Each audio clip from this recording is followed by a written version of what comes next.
She was left at the altar, humiliated for being too poor, until a billionaire stormed in and called her daughter. What followed was a jaw-dropping tale of lies, betrayal, and a secret plot to steal her inheritance. But instead of breaking, she rose. And at her second wedding, she turned the tables on everyone. Where are you watching from? Let us know in the comments, and don't forget to subscribe for more stories that will move your heart and blow your mind. They say you never forget the moment your heart shatters. Mine broke under vaulted ceilings, beneath stained glass windows casting halos of light onto marble floors.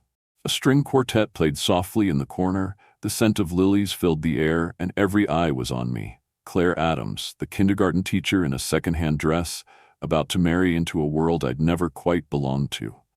But I didn't care. I was in love. Ryan Chase stood at the altar in a perfectly tailored tuxedo, looking every bit the polished real estate mogul he was. He smiled at first, at least, I thought he did. My heels clicked gently against the aisle runner as my stepfather Charles guided me down the long walk toward what I believed was my future. My mother, Martha, dabbed her eyes in the front row while my best friend Emily gave me an encouraging nod. Everything felt like a dream. That is, until I reached him. Ryan's smile faded before I even took his hand. His jaw clenched, his eyes darted sideways, not at me but toward his mother, Sylvia Chase, whose tight-lipped disapproval had shadowed our entire engagement. She gave him the slightest shake of her head, a signal, a warning. I didn't understand it. Not yet. The minister began. "Dearly beloved, we are gathered here today." His words echoed in the cathedral, formal and ceremonial. But I wasn't listening. I was watching Ryan's face, his stiffness, the twitch in his hand, the sweat forming just beneath his flawless hairline. Then came the question. If anyone can show just cause why this couple should not be joined in holy matrimony. I felt Ryan tense beside me. His hand slipped from mine. I need to say something," he said, his voice clearer than the bells overhead. A murmur rippled through the pews. The minister blinked, clearly unprepared. "Perhaps we can speak privately." "No," Ryan interrupted. "This can't wait." He turned to face me, but his eyes wouldn't meet mine. "Claire," he said, voice suddenly flat, formal, like a press statement. "I can't do this. I thought I could, but I can't." The silence turned suffocating. My pulse roared in my ears. "I'm sorry," he continued, "but you're too poor." Gasps erupted around us. Someone dropped a program. Someone else choked on a breath. I stood there frozen, not even sure I heard him correctly. "Too poor? This was a mistake," Ryan added, stepping back from the altar. "We come from different worlds. I tried to convince myself it didn't matter, but it does. I need someone who understands my lifestyle, my ambitions." And just like that, everything inside me cracked. I felt it in my ribs, my throat, my spine. The months of dreaming, planning, believing, it collapsed into a single moment of cruel clarity. Ryan turned to walk down the side aisle. Sylvia smiled faintly, satisfied. Guests began whispering, rising awkwardly, pretending to look anywhere but at me. "Ryan," I managed, my voice catching. "You don't mean this. What about everything we said, our plans?" He didn't even stop walking. "I've made my decision. I'm sorry for the inconvenience." The inconvenience. As though my heartache was a delayed shipment or a dinner reservation gone wrong. I stood there alone, my cheap dress suddenly feeling like a costume. My fingers trembled against the bouquet of wilting lilies. I could feel Martha behind me, trying to rise from her seat, but Charles held her arm. Emily was on her feet, her mouth open in shock, unable to move. And then, it happened. The church doors at the far end slammed open with a thunderous bang, echoing like thunder through the cathedral. The guests all turned. I followed their gaze. A man stood silhouetted in the doorway. Tall, broad-shouldered, with silver hair and a presence that seemed to bend the very air around him. Two men in dark suits flanked him, each with an earpiece. The late afternoon sun cut across the marble floor like a blade as he stepped forward. "Hello, daughter," he said, his voice deep, calm, but powerful enough to carry through the entire church. "It seems I'm just in time." I stared at him. The word daughter hit me like a tidal wave. Martha gasped aloud, clutching her chest. Emily grabbed my arm for balance. My stepfather whispered, "Do you know this man?" I didn't. But there was something in his face. Something painfully familiar. The blue in his eyes matched mine. The angle of his jaw, the way he held himself, It was like looking at a version of me cast in another lifetime. "My name is William Lancaster," he said, stopping at the foot of the altar. "And I've waited 25 years for this moment." The name sent a collective shiver through the crowd. I heard someone whisper, "The William Lancaster, the tech billionaire?" Even Ryan, halfway to the exit, froze in his tracks. I couldn't breathe. My mother finally stood. "William," she said, her voice barely audible. His gaze flicked to her. "Hello, Martha. It's been a long time." She looked like she might faint. Charles caught her elbow. "What? What is going on?" I said, my voice hoarse. William looked back at me. "I'm your father, Claire." The room tilted. My knees buckled. Emily caught me just in time, guiding me to a pew. "You left us," I whispered. You were gone." "I never stopped searching," he said. "I have proof and explanations, but now is not the time. I just couldn't let this day end without standing beside you. I couldn't let you believe you were alone." Behind him, his security team was already gently directing guests out of the church. One guard stopped Sylvia in her tracks. "Ma'am, this is a private moment for the family." Sylvia tried to protest, but no one listened. I turned toward my mother, her face pale and unreadable. "Did you know?" I asked. Tears welled in her eyes. "Claire, I didn't think he would ever come back." I looked back at William, my supposed father. The man I'd been told was a ghost. "Why now?" I asked. "Why here? Did you come just to make a scene?" "No," he said quietly. "I came because I found you 3 days ago, and when my team told me you were getting married, I got on the first plane I could. I didn't expect this. I just wanted to be here." Ryan, still lingering near the door, cleared his throat. "Maybe we could talk in private?" I snapped my head toward him. "Now you want to talk? After calling me too poor? After humiliating me in front of everyone I know?" His expression shifted, greedy hope battling embarrassment. William stepped forward, eyes hard. "You're the groom, I presume? The one who just rejected my daughter over money?" Ryan straightened his tie, fumbling for words. "If I'd known she was your daughter, you would have married her for the money?" William finished flatly.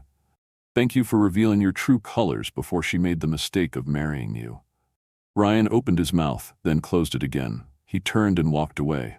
I sat still, dress crumpled, hair falling from its pins. 100 questions swirled in my mind, but one thing was suddenly, blindingly clear.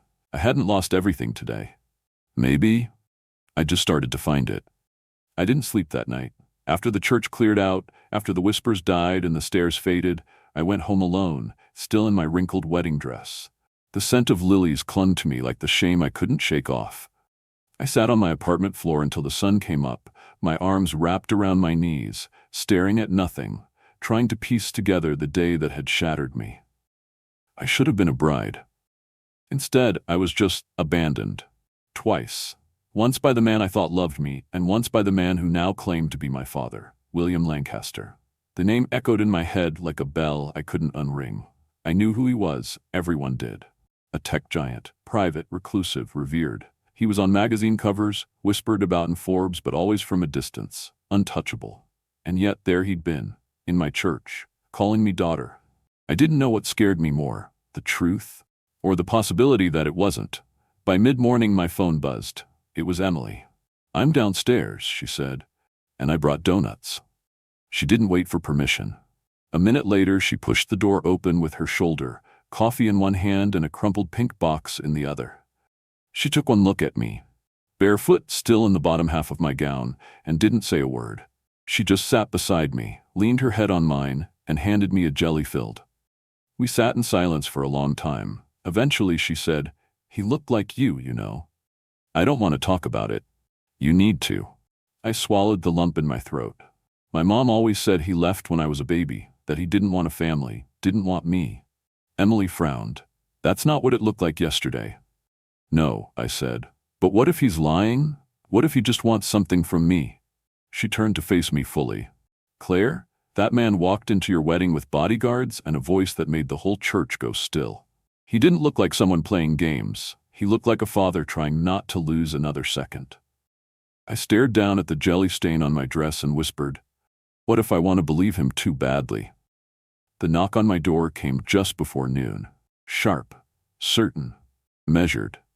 I opened it slowly, expecting more flowers from Ryan or reporters with cameras. Instead, I found a woman in her 60s with soft gray curls and a clipboard pressed to her chest.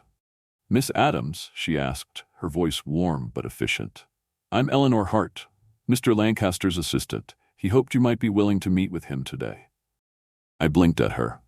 "He's at the Four Seasons," she added gently. "Top floor suite. He says he'll be there as long as you need." Emily appeared behind me like a shadow. "We'll be there in 30. "Of course," Eleanor said, smiling. "We'll be expecting you." The car they sent wasn't flashy, but it screamed discretion. Black, sleek, with tinted windows, and a driver in a dark suit who didn't say a word. Emily held my hand the whole ride. I expected opulence when we arrived, and I wasn't wrong. The suite was enormous. Cream marble floors, plush chairs, massive windows overlooking Central Park. But it wasn't the luxury that made my breath catch. It was the framed photograph on the hallway table. Me, at 8 years old, missing a front tooth, clutching a spelling bee trophy and grinning like I'd just won the world. That photo was never online. It had been taken by my mother, one of the few moments she'd let herself be proud. I stepped forward and touched the glass. "He had that flown in overnight," Eleanor said quietly behind me. "It was in his personal archive." I turned. William Lancaster stood at the far end of the room, hands in his pockets, looking every inch the billionaire the world knew. Polished, elegant, intimidating. But when he looked at me, his expression softened, and the man in the magazines vanished. In his place was someone who looked tired. Hopeful. Human. "Hi," he said softly. I opened my mouth but had no idea what to say. You kept photos of me?" He nodded. "As many as I could find. Most were from school newsletters, local events, newspaper clippings. I hired people, teams. I tracked you from Phoenix to Portland to New York. It took years. You were always just out of reach." "Why?" My voice cracked. "Why now?" "Because I finally found you. And I wasn't going to miss another milestone." Emily gave my hand a final squeeze, then stepped outside with Eleanor, giving us the space I wasn't sure I wanted. I sat down across from him, nerves buzzing in my fingertips. "My mother said you left, that you didn't want us." His jaw tightened. She had every reason to believe I didn't. I was young, Claire. I was building the company. I worked 20-hour days. I missed everything. Your first laugh, your first steps. I thought I was building a future for you both. But she needed presence, not promises. I blinked back tears. One night she said she couldn't do it anymore. We fought. I said things I didn't mean. I threatened custody out of pride. And the next morning, you were gone. You didn't try to stop her?" He leaned forward, voice low. "I spent 2.5 decades trying. Your mother changed your name, moved you across the country, cut every tie. I hired investigators. I offered rewards. I even tried hacking public school records once, though my legal team nearly had a heart attack. That made me laugh unexpectedly. It startled us both. I missed your entire childhood, Claire," he said, voice breaking. "I missed birthdays, graduations, heartbreaks, all because I was too blind to see what mattered. I can't get that time back. But if you'll let me, I'd like to know you now." I studied him, really studied him. The lines around his eyes, the way his hands trembled slightly when he clasped them together. This wasn't a man chasing legacy. This was a man who had lost something so rare it couldn't be bought. "I don't need your money," I said quietly. "I'm not offering money," he replied. "I'm offering a relationship. And maybe the truth." Silence stretched between us. I looked out the window at the city that had always made me feel small, wondering how it could all shift in a single day. "I don't know if I'm ready," I said finally. "You don't have to be," he replied. "I'll wait, however long it takes." I didn't respond. I couldn't. My throat was tight, my heart louder than my thoughts. But I didn't walk away either. And maybe that was a start. The days after meeting William felt like learning to breathe in a new atmosphere. Everything looked the same, but nothing felt the same. He didn't overwhelm me with attention. He didn't make demands or chase headlines. Instead, he sent messages in the morning. Simple ones. "Hope today's class goes well. Let me know if you need anything." And in the evening, "Dinner is always open. No pressure. Just me, just us." I didn't always reply. Sometimes I stared at the texts, unsure of what to say to a man who claimed to be my father after 28 years of absence.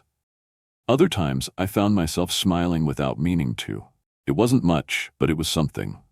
What unsettled me more than William's sudden presence, though, was Ryan's. He called. Constantly. Left voicemails full of apologies and grand statements about regret and panicking and wedding jitters. He even sent flowers. The second bouquet took up half my living room and arrived with a note that read, "Let me make it right. Let me love you the way I should have. Dinner? Please?" Armely read it out loud and tossed it into the trash like a fastball. "You want my opinion?" she said, arms crossed. "He smells desperate, and not the good kind." "He looked sorry," I said, unsure why I was defending him. "I mean, humiliated people say crazy things." Emily narrowed her eyes. "Claire, he didn't just say something cruel. He planned it. He looked you in the eye and made you feel small. You don't come back from that with roses." I nodded slowly, but doubt still gnawed at me. Later that night, curiosity got the better of me, and I started searching. I typed in Ryan's company, his latest development projects. At first, it was what I expected. Glowing articles, smiling ribbon cuttings, words like innovative and upscale. But a few pages in, the cracks started to show. Delayed permits, lawsuits from subcontractors, investor withdrawals. Quiet, but mounting signs that his empire was built on a foundation, slipping through his fingers. I froze when I stumbled on a press photo from a real estate tech conference. Ryan stood beside another familiar face, sharp-featured, with eyes that calculated every angle before they blinked. Richard Voss. I'd met him only once, briefly, at William's suite during a private dinner. He'd shaken my hand just a little too long and said, "You're quite the revelation, Claire. I see the Lancaster legacy in you." At the time, I'd thought he was just intense. But now, paired beside Ryan in that photo, something twisted in my gut. I called Emily. "I need your help," I said. "Dig-level help." "I was born for this," she replied. Over the next few days, Emily operated like a woman possessed. Between her job, her cat's medical treatments, and an insatiable appetite for true crime podcasts, she managed to comb through LinkedIn connections, archived charity galas, and obscure finance blogs, and what she found chilled me. "Okay, look," she said, dumping a pile of printed screenshots onto my table. "Ryan's funding comes from a hedge fund called Laurel and Tide, right?" I nodded. "Well, guess who sits on their advisory board?" She slid a photo across the table. Richard Voss, grinning, polished, dangerous. "Now," she continued, flipping to a second page, "here's the timeline.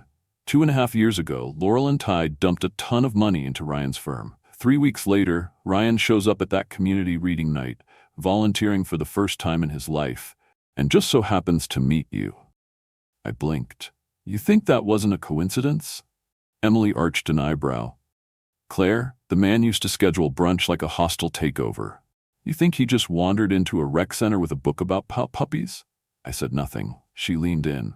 "I think Ryan was sent, or nudged, or manipulated. Call it what you want. But the more important question is why." I felt a cold sweat rising. "Because they knew who I was before I did." "Exactly," Emily whispered. "Before you met William. Before you even knew he was alive." I sat back, hands shaking. "That means they were watching me, tracking me, waiting." Emily hesitated. "It gets worse." She pulled out a manila folder marked Confidential, Montgomery. "This was on Ryan's desk the day you asked me to dig. Someone I know in real estate admin sent me a snapshot. Look." Inside were photos of me at work, at the store, at home. Some dated over a year ago. Surveillance, quiet and calculated. There was also a legal document, a postnuptial agreement, unfiled, unsigned, with clauses about asset protection, exclusive access to inheritance-based trusts, and most disturbingly management rights in the event of spouse incapacitation or death. I couldn't breathe. "He was going to marry me," I whispered, "then take control of whatever I inherited from William." Emily didn't reply. She didn't have to. A silence settled between us, thick and suffocating. Then I stood. I walked to the window, and for the first time since that awful day at the altar, I didn't feel broken. I felt furious. "They played me," I said. "Both of them. For years. And now they're scrambling because I didn't play the part." Emily crossed her arms. "So what do we do?" I turned, heart pounding, voice steady. "We turn the tables. If they want a wedding, we give them one." She blinked. "Wait, what?" "Let's feed them the story they want to hear," I said. "Make them think I'm crawling back. Make them believe they've won. Then we make the truth public, with proof, in front of everyone who matters." Emily grinned, slow and sharp. "Claire Adams, you devious goddess." I smirked. "They wanted me quiet. They wanted me manageable. They forgot one thing." What's that? I lifted the folder, the evidence of their betrayal, and said, I might be a teacher, but I don't play dumb. And just like that, the woman they tried to manipulate into silence had finally found her voice. William's invitation to his private island came in the most understated way possible. A message, plain and brief. If you'd like some quiet to think, I know a place. No pressure. Just space. Just us. I stared at the text for a long time, unsure if I was reading between the lines or if the lines themselves said more than they seemed. Emily, of course, had zero doubts. Take the trip, she said, tossing socks into my overnight bag like she was packing for a sleepover, not a billionaire's island estate. Recharge, regroup, maybe meet a personal chef with biceps. I laughed, but it was hollow. My head was still full of Ryan's betrayal, Richard's manipulation, and the weight of years spent never knowing who I really was. The jet was sleek, silver, and astonishingly quiet. I sat by the window, watching the clouds fold away as we left New York behind. A woman named Eleanor, William's chief of staff, offered me tea, snacks, even a book, but I couldn't focus on any of it. All I kept thinking was, what does a man do for 25 years when he's lost a child? Apparently, he builds a fortress by the sea. When the plane descended, I saw it from above. Lush green hills rolling toward pristine white sand, a sprawling glass and wood compound tucked into the curve of a cliff. The air smelled like salt and blooming jasmine. The sun was warm, and the breeze had that kind of softness that only comes from islands where nothing moves too fast. William met me at the airstrip, standing beside an old Land Rover with a small smile that didn't quite reach his eyes. You made it, he said. I did, I replied, unsure what else to say. He didn't try to hug me. He just took my bag and opened the passenger door, like he was trying not to startle a skittish animal. The drive was silent for the first few minutes. I stared out the window while he pointed out landmarks quietly, the greenhouse, the solar field, the meditation deck. Eventually, he cleared his throat. This place, it started as a retreat, he said. When the search got too hard, when the silence felt unbearable, I bought this land to have somewhere to breathe. But it became more than that. It became a promise. I turned to look at him. A promise? He nodded. That when I found you, I'd have a place where we could start again. The main house was nothing like I expected. It wasn't some cold, modern palace. It was warm, open, filled with art and books, and a kind of lived-in elegance. Floor-to-ceiling windows overlooked the sea. Plants spilled from hanging pots. There were worn rugs, mismatched chairs, and photographs, hundreds of them. Not of him, of me. I stopped at a table near the stairs. There I was, age 12, holding a trophy at a school science fair. Next to it, me again, age 15, running track. College graduation, me with my kindergarten class wearing paper hats. How? I asked, breath caught in my throat. William came to stand beside me. Every time I got a lead, I followed it. Some turned out to be false. Others gave me glimpses. These were the pieces I could gather. I didn't want to forget the girl I'd lost. I could feel the air tightening around my ribs. The thought of him watching from afar, not intruding, just collecting, left me both comforted and unsettled. Come, he said softly. There's more I want you to see. He led me down a hallway, past a library, a music room, and a study, until we reached a door. Simple, white, barely noticeable. He hesitated before opening it. You don't have to go in, he said. But I did. The room was cool and dim. The blinds were drawn halfway, letting in slats of golden light. And it was nothing like the rest of the house. This wasn't a living space. This was a shrine. Maps covered one wall, dotted with pins and lines and scribbled dates. A timeline of my life stretched across corkboards, newspaper clippings, school rosters, enrollment forms, snapshots.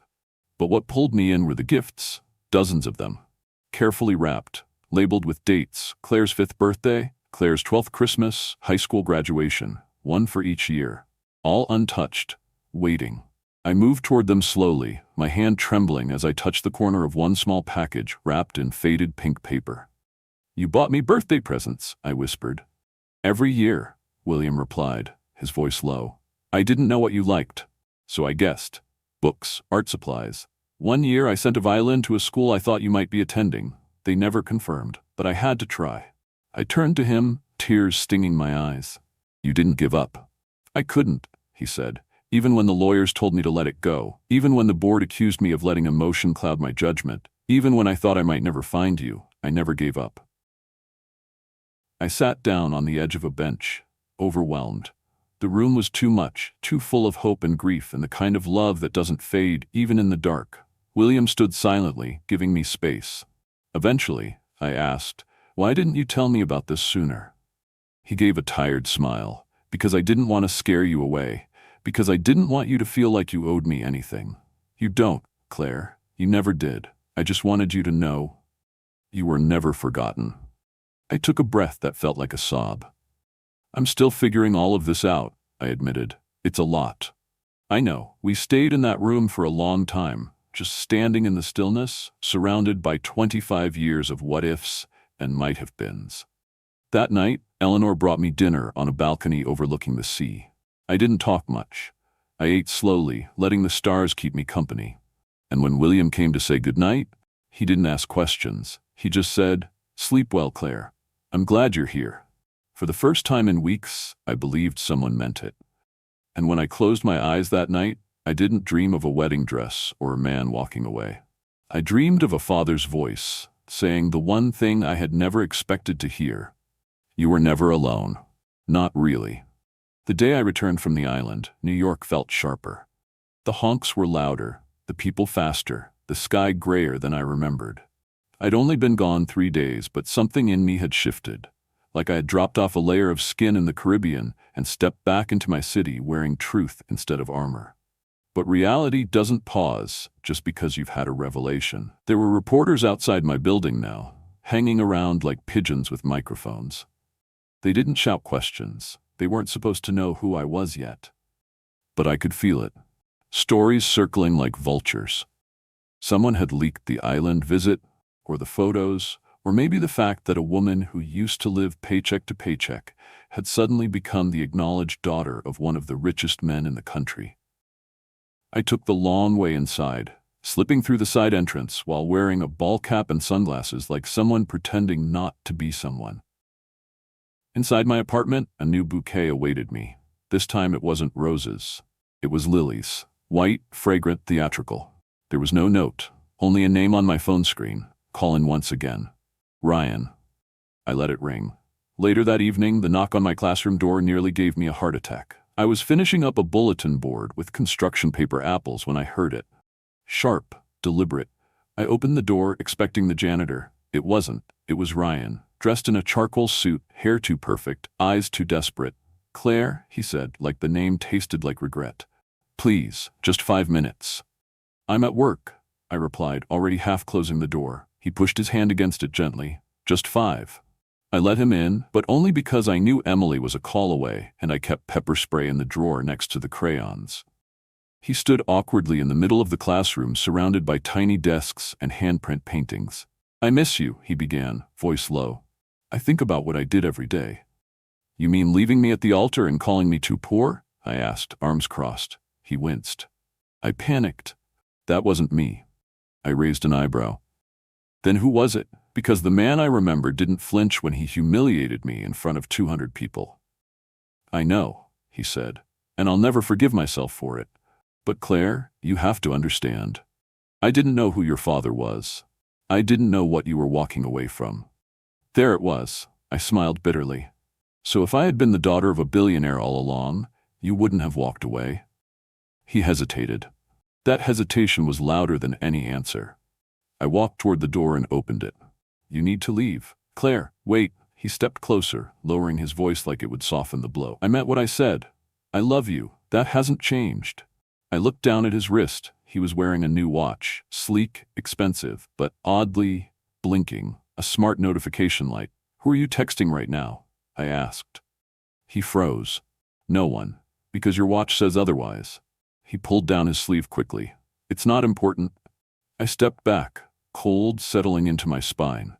"You're still talking to him, aren't you?" To Richard. His eyes flicked to the door, then to me. "I don't know what you're talking about." I shook my head, my voice steady. "Get out." After he left, I sat at my desk, staring at the jar of paintbrushes like they might offer wisdom. Then I picked up my phone and called Emily. "I need confirmation," I said. "Anything that ties Ryan and Richard directly." "You got it," she replied. "I'm on it." She delivered faster than I expected. By the next evening, she had a folder full of screenshots, tagged posts, and financial traces. Photos from a real estate gala 2 years ago, Ryan and Richard shaking hands. A leaked panel schedule from a business conference, both listed as speakers on the same day. Emails recovered from an anonymous tip, Richard forwarding reports that included surveillance photos of me, my school, my apartment, my routines. He was tracking you, Emily said, her voice tight with rage. From day one. One of the emails made my stomach flip. Target is now emotionally attached. Full integration anticipated post-wedding. Another included a draft agreement, post-nuptial, clauses about asset control, legal authority, rights in the event of medical incapacity or sudden death. My hands shook so badly I had to put the papers down. He was going to marry me, I whispered, then strip me of control over any inheritance. They planned to bury me in contracts, or worse. Emily nodded grimly. He never loved you. He was handling you. The rage I'd felt on the island returned, but sharper now, honed like a blade. This wasn't heartbreak anymore. It was war. I reached for my phone and dialed William. He picked up on the second ring. I need to talk to you, I said. In person, privately. I'll send the car, he said without missing a beat. Are you all right? I will be, I answered. An hour later, I was in his penthouse, handing him the folder Emily had prepared. William read in silence. Eleanor stood behind him, her mouth tight, her eyes hard. When he reached the post-nup, he let out a slow breath. They weren't just after you, he said. They were after the company. I know, I said, but I don't want revenge. I want clarity. I want truth. William looked up, the fire in his eyes unmistakable. Then let's give them the stage, he said. Let's give them what they want. I frowned. What are you talking about? A second wedding, he said calmly. Public, classy, intimate, just family, some board members and a few key journalists. My eyes widened. You want me to fake marrying Ryan? Not to marry him, he said. To bait him, to expose them, to show everyone, Richard, the board, the world, exactly what kind of men they are. On your terms. It was madness. It was dangerous. It was everything I never thought I could do. But I'd been underestimated too long. And now I was done playing nice. All right, I said, let's give them a wedding they'll never forget. The moment I agreed to the second wedding, I felt something shift inside me. It wasn't excitement. It wasn't even revenge. It was purpose. Clear, cold, sharp-edged purpose. Ryan and Richard had spent years weaving a web around me, watching, studying, orchestrating. But they had one fatal flaw. They thought I was weak. William wasted no time. Within 24 hours, Eleanor had secured the rooftop garden of a luxury hotel in Manhattan, elegant but understated. The guest list would be intimate, just as we had planned. No more than 50 names. But every name was strategic. Board members, financial partners, key investors, a few select journalists from reputable outlets, ones who could smell scandal before it bled, and of course, Ryan and Richard, our unsuspecting guests of honor. Meanwhile, I played my part. I texted Ryan, short and careful. Still confused, still hurting, but maybe you're right. Maybe there's still something to salvage. He responded instantly. You don't know what this means to me. Let me prove I'm different. I've changed. Let's take it slow, I wrote. Let's do it right this time. With family. With truth. The hook was set. He took the bait so eagerly, I almost felt insulted. But I wasn't angry anymore. I was something else entirely. Emily and I rehearsed the plan in my apartment over takeout. She played Ryan, dramatically reenacting his faux sincerity. Claire, she said in a bad impression, holding a breadstick like a microphone. You're the only woman I've ever loved. Also, do you have access to a family trust? I laughed. For the first time in weeks, I laughed so hard I cried. But the tears were still there, just behind the laughter. Waiting. The morning of the wedding, New York was unnaturally quiet. I woke before sunrise, nerves keeping me upright. Eleanor sent a stylist and a tailor. The dress wasn't off the rack this time. It was cream silk, high-necked classic, something that said power, not innocence. Emily zipped me up and stepped back. You look like the woman who doesn't just walk away from the fire. You own it. I smiled, steadying my breath. Let's light the match. William knocked gently and entered, dressed in a navy suit that made him look every bit the empire he had built. He paused when he saw me, his eyes briefly shining with pride and something deeper. You remind me of your mother, he said. The moment before she'd go toe-to-toe with a boardroom full of men twice her age. "I get it from both sides," I replied, offering my arm. The rooftop had been transformed. Soft lighting, white flowers, greenery winding up the trellises. A string quartet played beneath the skyline. Guests murmured as they arrived, exchanging polite greetings with just a hint of gossip flickering beneath the surface. Ryan stood at the altar, a familiar smile on his face, confident, curated. Richard stood in the front row, flanked by his usual shadowy associates. They had no idea what was coming. The ceremony began. I walked down the aisle beside William, every step deliberate, every breath measured. Guests stood. Cameras clicked softly. Ryan reached for my hand when I arrived. I let him take it. Just one last time. The minister's voice rang out, steady and rehearsed. "If anyone here knows of any lawful reason why these two should not be joined in matrimony." I cleared my throat. "Actually," I said, my voice cutting through the rooftop like a blade, "before we continue, I'd like to say a few words." The crowd stilled. Ryan blinked. "Claire?" I let go of his hand.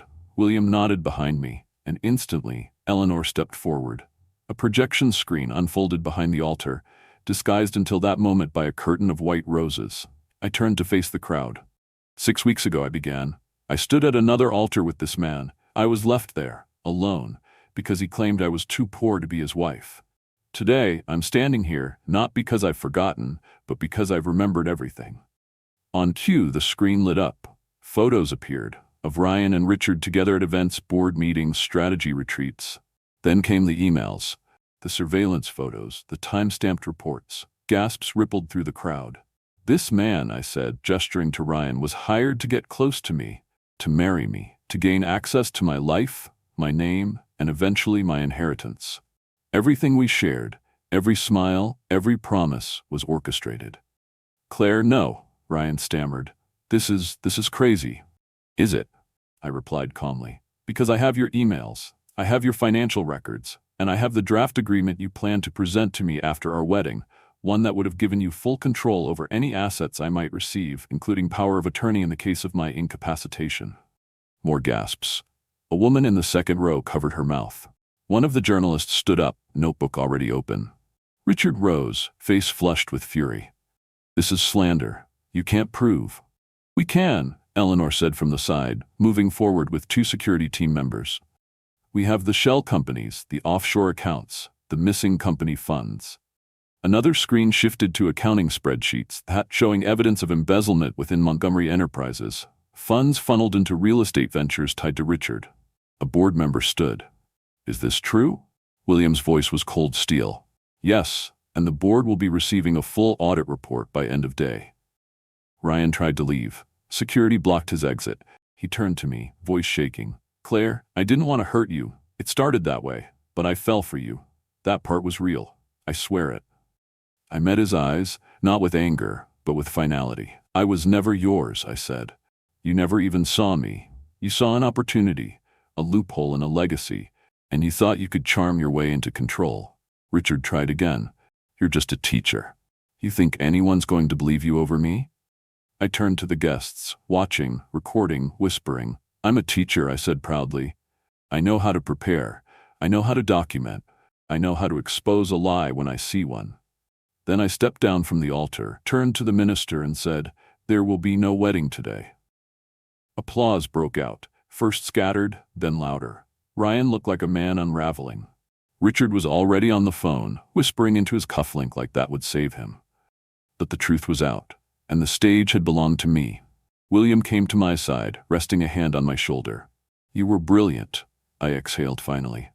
"Let's go," I said, and together we left the rooftop, not as bride and groom, but as father and daughter, reclaiming everything that had been stolen by silence. The headlines would be brutal, the fallout swift. But in that moment, I wasn't afraid, because I had already won. The rooftop showdown rippled through the city like a dropped stone in still water, quiet at first, then impossible to ignore. By the time I woke the next morning, headlines had already taken shape. Billionaire's daughter outs ex-fiancé and executive at wedding ceremony. Teacher turned heir exposes corporate conspiracy. Ryan Whitmore, from rising star to public disgrace. It should have felt like vindication. And in some ways it did. I'd taken back control. I'd spoken the truth out loud in front of the people who once tried to silence it. But the emotional hangover was real.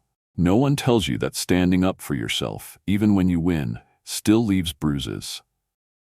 My phone buzzed all day with messages of support from parents at my school, colleagues, people I hadn't spoken to in years. A few board members from Montgomery Enterprises reached out directly to apologize for ever entertaining Richard's vision of the future. Even the journalist from the New York Ledger left me a voicemail thanking me for restoring faith in narrative justice.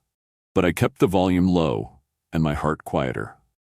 By midweek, Ryan had vanished from public view, but his name remained a trending topic. He released a carefully worded statement blaming misguided business decisions and emotional confusion, followed by a promise to reflect deeply.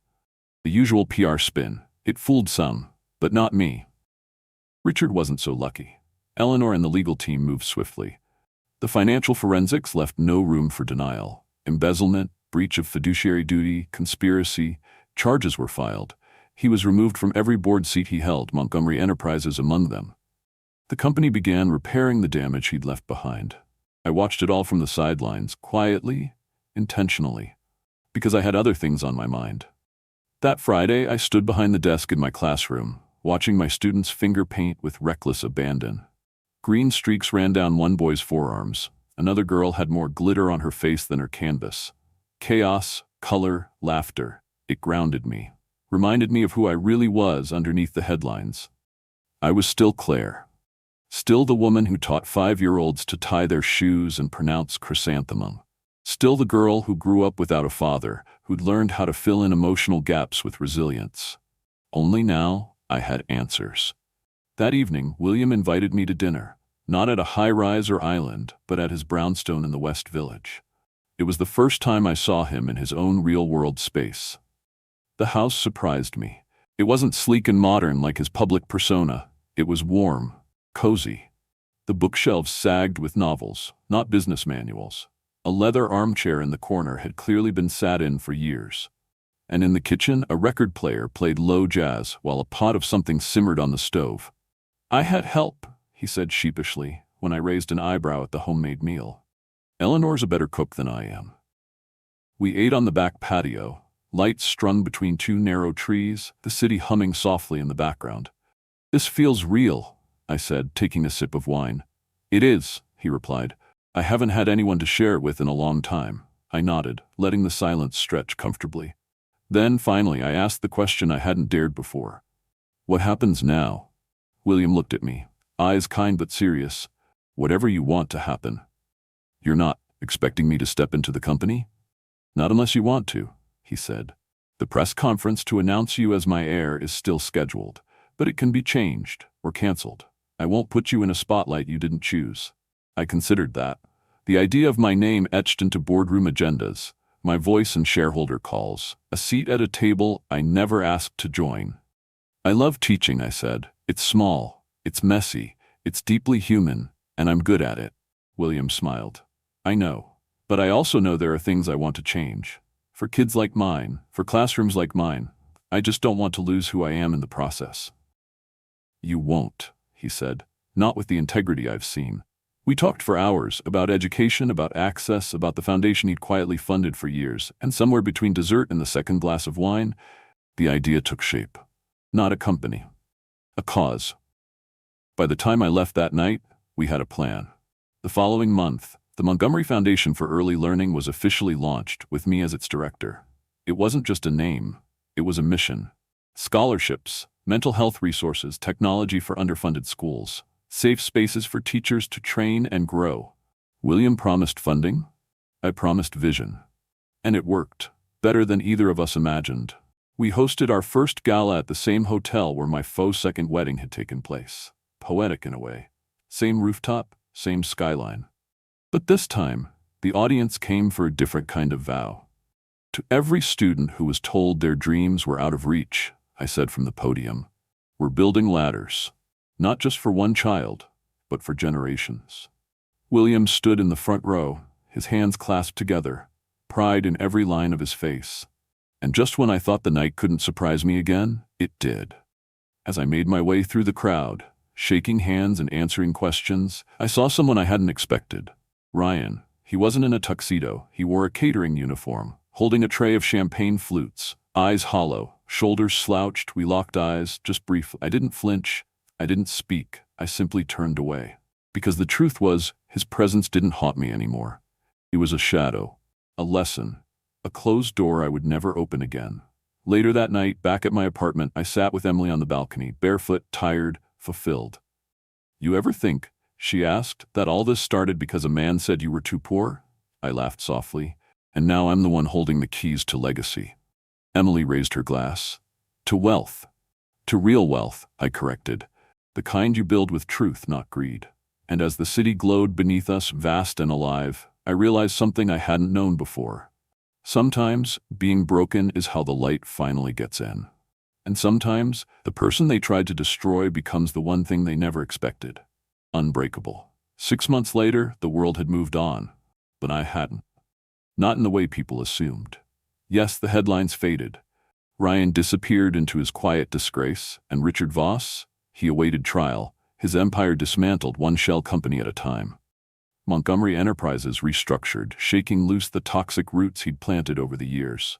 Boardrooms were quieter. Press conferences were warmer. William's name rose again in public trust, this time not as a lone titan, but as a man who'd reconciled with the most important part of his legacy, me. But this story, the one I'm telling you now, isn't about revenge. It's about becoming whole. And healing is far messier than any courtroom scandal. I still taught kindergarten. I still made peanut butter sandwiches at 7 a.m. and wrangled finger paint explosions before lunch. I still came home with glitter on my elbows and paint on my shoes. My students didn't care that I had a foundation in my name or that I'd been the lead story on evening news for weeks. They cared that I remembered who liked their apple slices peeled, that I read The Very Hungry Caterpillar in silly voices, that I never let anyone sit alone. In many ways, they reminded me of who I was before the world tried to rename me. But the new version of me, the one who stood at a fake wedding and peeled truth out of a web of betrayal, she was still in there too. I saw her in the meetings with educational leaders, as we rolled out grant programs for schools that hadn't seen a functioning library in a decade. I heard her in the confidence of my voice when I briefed board members on outreach plans. I felt her when William and I disagreed about strategy, and I didn't back down. I'd grown into myself, piece by hard-earned piece. One afternoon, I found William waiting for me outside my school. It was a crisp October day, the kind where golden leaves swirl like whispers through the air. He stood next to a modest black car, hands in his pockets, smiling like a man who knew he had something important to say. "I wanted to take you somewhere," he said. "A quick detour before your foundation meeting." I raised an eyebrow. Surprise meetings with billionaires usually involve helicopters. "No helicopters today," he replied. "Just something I should have shown you months ago." We drove through parts of the city I rarely visited anymore, quiet neighborhoods tucked between the bustle. Eventually, we pulled up to a brick building with ivy crawling up the side and a playground out back. It was a school, but not just any school. This one had my name on it. The Claire Adams Early Learning Center. I froze, hand on the car door. "William," I whispered. He looked at me, eyes shimmering. "It's not about money or names. It's about what you've done, what you are doing. Every child who walks through those doors will know they were seen because you saw them first." I walked up the steps slowly, my heart swelling and breaking all at once. Inside, the hallways were filled with murals painted by local artists, each one bright, joyful, full of wonder. Tiny hands had already left colorful smudges on walls, and the air smelled faintly of crayons and hope. In the main office, a photo hung behind the desk. It was me, reading to a group of my students, their eyes wide, their mouths open in awe. The caption beneath it read, "She believed education could change the world, so she did." I blinked back tears. Outside, William waited quietly, giving me the space I needed. When I returned, I didn't say thank you. I just hugged him, long and tight, because some gratitude is too big for words. Later that week, we hosted the Foundation's second annual gala. This time, there was no surprise, no trap, just purpose. We filled the hall with stories, teachers who had received grants, schools that now had tech labs and music rooms, a single father who thanked the foundation for funding his daughter's preschool, saying it changed their entire lives. As I stood at the podium, I realized that I didn't feel out of place anymore. I wasn't borrowing this world. I'd built part of it. After my speech, guests mingled under string lights and sipped champagne. William stood beside me, introducing me to people not as his daughter, but as the woman who made all this possible. And then, like a ghost, I saw Ryan. He wasn't a guest. He was working the valet. Same suit, just older. Same charm, just faded. When our eyes met, he flinched. I didn't look away. He gave me a tight nod. I returned it. No anger, no pity, just closure. He turned away and I never saw him again. Back inside, Eleanor approached with her usual efficient grace. "There's one more thing," she said. "Something you should read." She handed me a letter, cream-colored envelope, sealed with wax. It was from my mother. The real one. The one who raised me on pennies and promises, who carried a world of grief in silence and never told me the whole story. Not to hurt me, but to protect me. I opened it that night in my apartment, curled on the couch with tea in one hand and courage in the other. My darling Claire, if you're reading this, then you've already discovered what I could never find the strength to say out loud. I'm sorry for the choices I made. I was scared. I thought I was doing the right thing by keeping you away from a man I believed would never show up. But he did. He showed up, and so did you, with fire and grace and heart. I hope you'll forgive me one day, not because I deserve it, but because I want you to be free. Free to live without the weight of our history. Free to become more than I ever dreamed for you. Love always, Mom. I cried that night. Not from sadness, from release. From the slow, sweet unfolding of a life I didn't know was still waiting for me to claim it. In the months that followed, William's health stabilized. New treatments, better doctors, lighter days. He spent more time walking in the park, reading aloud to children at my center, smiling more easily. We weren't just father and daughter. We were family now. Messy, unfinished, but real.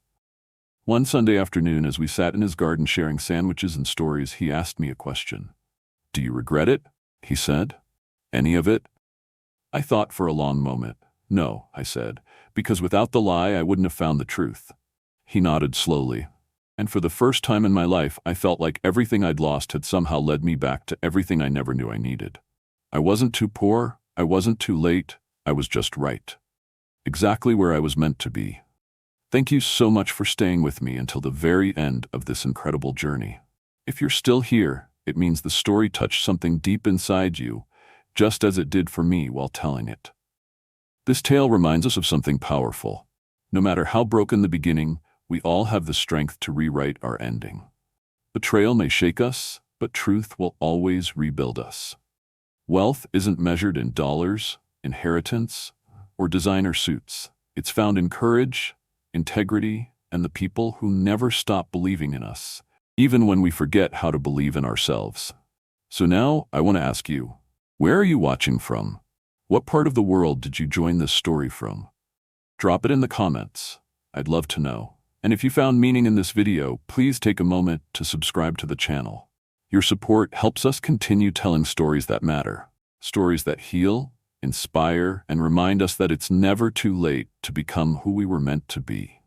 Until next time, stay kind, stay strong, and stay true to yourself.